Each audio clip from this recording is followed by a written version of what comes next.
Welcome to this comprehensive interactive study breakdown on the foundational sources of Islamic authority.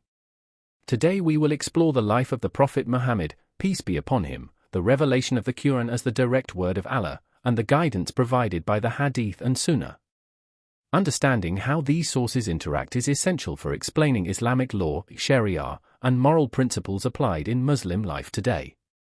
Let's map out the core sources of Islamic wisdom and authority. The Qur'an is the primary source, believed to be Allah's literal word. Alongside it, the Sunnah, the Prophet's normative example, is preserved through Hadith literature.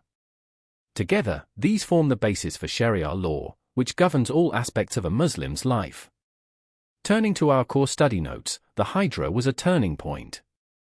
Facing severe persecution in Mecca, Muhammad and his followers migrated to Medina in 622 CE.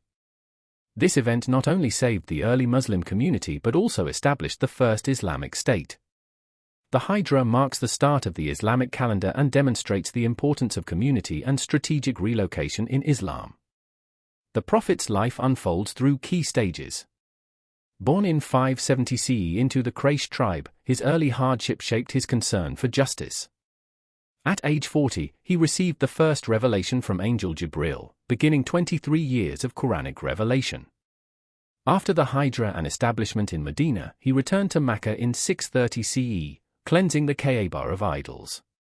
His farewell pilgrimage in 632 CE completed the religion. Let's work through a typical exam question.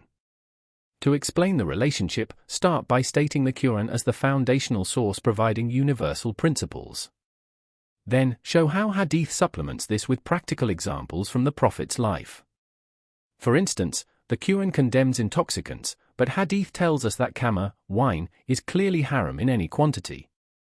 This interplay forms the basis of Shari'ah. Watch out for common mistakes. Students often mix up Hadith and Sunnah. Remember, Hadith are the written reports, while Sunnah is the actual practice. Also, the Qur'an is uniquely the verbatim word of Allah, whereas Hadith collections involve human transmission. When answering about Shari'ah, always say it comes from both sources together. To wrap up, the Qur'an is the foundation of Islamic authority, supplemented by the Sunnah preserved in Hadith.